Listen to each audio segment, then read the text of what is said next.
Hindi cinema के बीते हुए दिनों में लौटने के लिए इस चैनल को सब्सक्राइब करें और बेल आइकन भी जरूर दबाएं ताकि प्रत्येक नए वीडियो के नोटिफिकेशन आप तक पहुंचते रहे।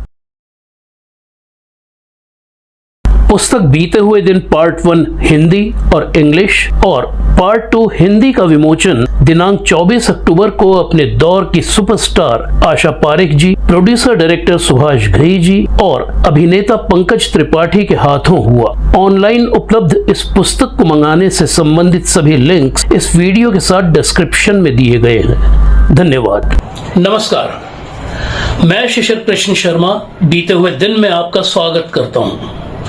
आज बात कामिनी कौशल की, हिंदी सिनेमा के सुनहरे दौर की वो स्टार अभिनेत्री जिन्होंने एक से बढ़कर एक बेहतरीन फिल्मों में काम किया और अपने समय की तमाम स्टार अभिनेत्रियों के बीच अपनी खास पहचान और जगह बनाई। कामिनी जी ने ऐसे समय में फिल्मों में कदम रखा था जब तमाम चमक दमक से भरी इस दुनिया में इज्जतदार घरों के लोगों का आना वर्जित था। कामिनी कौशल लाहौर की एक संभ्रांत और पढ़े लिखे खानदान से थी। घर का माहौल बेहद खुला और तरक्की पसंद था, इसलिए अगर थोड़ा बहुत विरोध हुआ भी तो वो खुद कामिनी जी की ही तरफ से हुआ। कामिनी जी का जन्म 25 फरवरी 1927 को लाहौर में हुआ था। उनके पिता प्रोफेसर शिवराम कश्यप अंतर्राष्ट्रीय स्तर के वनस्पति शास्त्री थे, लाहौर के मशहूर बॉटेनिकल गार्डन के संस्थापक और यूनिवर्सिटी ऑफ पंजाब में वनस्पति शास्त्र के प्रोफेसर थे।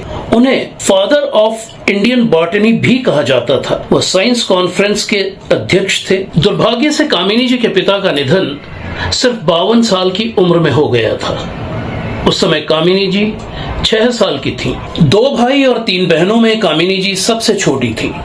उनके बड़े भाई डॉक्टर केदारनाथ कश्यप कई सालों तक बतौर सर्जन चंडीगढ़ के पीजीआई से जुड़े रहे। छोटे भाई कर्नल अमरनाथ कश्यप दूसरे विश्व युद्ध में जापान में युद्ध बंदी बना लिए गए थे और 4 सालों बाद अचानक तब वापस लौटे जब परिवार की उम्मीदें खत्म हो चुकी थी। कामिनी जी से मेरी ये बातचीत दक्षिण मुंबई के नेपियन सी रोड के उनके घर पर हुई थी।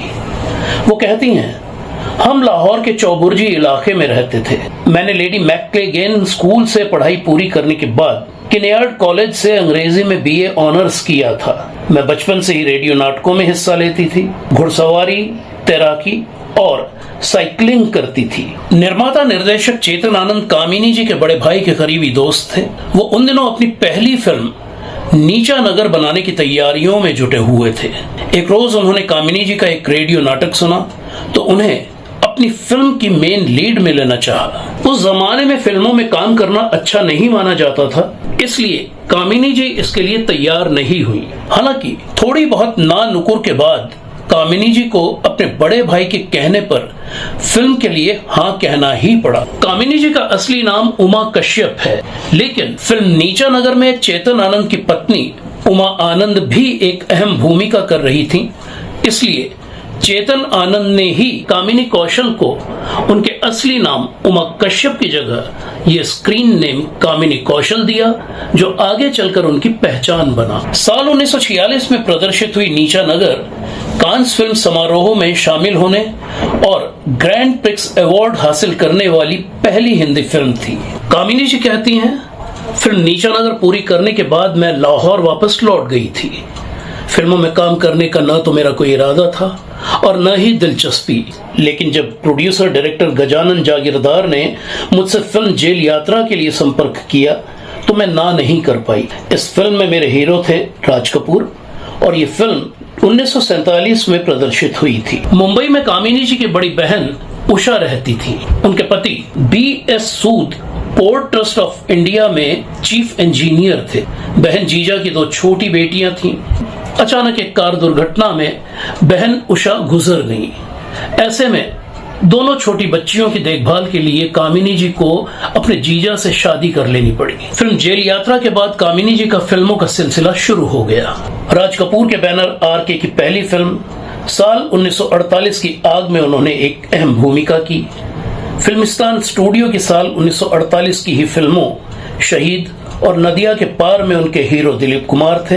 तो बॉम्बे टॉकीज की 1948 की ही फिल्म जिद्दी में देव आनंद। अगले 10 सालों में कामिनी जी ने नमूना, शबनम, शायर, आरजू, पूनम, आंसू, आस, शहंशाह, बिराज बहू, 40 बाबा एक चोर, बड़े सरकार, जेलर, नाइट क्लब और बैंक मैनेजर जैसी 33 फिल्मों में मेन रोल किया। इनमें साल 1952 की पूनम और 1954 की 40 बाबा एक चोर की प्रोड्यूसर वो खुद थी। साल 1954 की बिराज बहू के लिए कामिनी जी को सर्वश्रेष्ठ अभिनेत्री का फिल्म फेयर अवार्ड मिला था। साल 1959 की बैंक मैनेजर के बाद कामिनी जी को फिल्मों से अलग हो जाना पड़ा और इसकी वजह थी दिलीप कुमार के साथ बढ़ती कामिनी जी की नजदीकियां।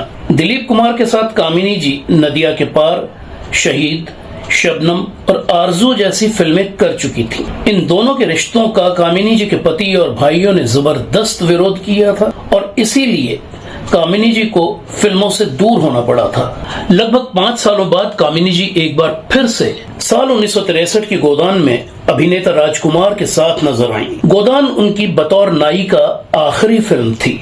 कामिनी जी के करियर का दूसरा दौर बतौर चरित्र अभिनेत्री साल 1965 की फिल्म शहीद से शुरू हुआ। इस फिल्म में उन्होंने शहीद भगत सिंह यानी अभिनेता मनोज कुमार की मां की भूमिका की। फिल्म शहीद सुपरहिट रही, जिसके बाद कामिनी जी मनोज कुमार की सभी आने वाली फिल्मों में उनकी मां की भूमिका में नजर आईं। बतौर चरित्र अभिनेत्री कामिनी जी लगातार 40 सालों तक काम करती रही। अभिनय के इस दूसरे दौर में उन्होंने 60 से ज्यादा फिल्में की। इसके अलावा अंग्रेजी धारावाहिक ज्वेल इन द क्राउन और वक्त की रफ्तार, ऊपर वाली घरवाली, संजीवनी, शन्नो की शादी जैसे हिंदी धारावाहिकों में भी उन्होंने अभिनय किया। 2019 की कबीर सिंह और 2022 की लाल सिंह चड्ढा कामिनी कौशल जी की अभी तक की आखिरी फिल्में हैं। कामिनी जी ने बच्चों के लिए भी बहुत काम किया। बच्चों की पत्रिका पराग में उनकी कहानियां लगातार छपती थीं। 1980 के दशक में उन कहानियों पर कामिनी जी ने दूरदर्शन के लिए चांद सितारे धारावाहिक बनाया। कठपुतलियां और गुड्डे गुड़िया बनाने का और कठपुतलियों के शोज करने का शौक उन्हें हमेशा से रहा। अपनी बनाई एक गुड़िया उन्होंने मुझे भी भेंट की थी, जो आज भी मेरे पास सुरक्षित है। कामिनी जी के पति को गुजरे हुए कई साल बीत चुके हैं। उनकी बड़ी बेटी कुमकुम सोमानी एक लेखिका हैं और छोटी बेटी का नाम कविता साहनी है। इन दोनों को जन्म देने वाली माँ कामिनी जी की बड़ी बहन स्वर्गीय उषा सूद थी। B.S. सूद से शादी के बाद कामिनी जी ने 3 बेटों को जन्म दिया। कामिनी जी के बड़े बेटे राहुल सूद एक फिल्म मेकर हैं। मंझले बेटे विदुर सूद एक वीडियो प्रोडक्शन कंपनी के मालिक हैं और सबसे छोटे श्रवण सूद एक बिजनेसमैन हैं। कामिनी जी दक्षिण मुंबई में रहती हैं और अगले महीने यानी फरवरी 2024 की 25 तारीख को 97 साल की होने जा रही हैं। तो ये थी कहानी बीते दौर की मशहूर अभिनेत्री कामिनी कौशल की। कामिनी जी के डिटेल्ड इंटरव्यू का ब्लॉग बीते हुए दिन का लिंक इस वीडियो के साथ डिस्क्रिप्शन में दिया गया है। और अब बात हमारे अगले एपिसोड यानी एपिसोड नंबर 106 की। इस एपिसोड में आपसे रूबरू होंगे अहमद वसी साहब, वो गीतकार जिनकी कलम से आके दर्द जमा है और शाम रंगीन हुई है तेरे आंचल की तरह जैसे सुपरहिट गीत निकले हैं। आशा करता हूं आप बीते हुए दिन पर अपना प्यार इसी तरह बनाए रखेंगे, इसे लाइक करेंगे, सब्सक्राइब करेंगे और शेयर भी करेंगे। हालांकि अभी हमारा ये चैनल और इसका कंटेंट बहुत ज्यादा लोगों तक नहीं पहुंच पा रहा है। बहरहाल हम मिलते रहेंगे इसी तरह हिंदी सिनेमा की भूली बिसरी हस्तियों और भूली बिसरी कहानियों को लेकर। और वैसे भी अभी तो ये बीते हुए दिन की शुरुआत ही है। तो मिलते हैं बहुत जल्द। अभी के लिए आज्ञा दीजिए। जय श्री राम।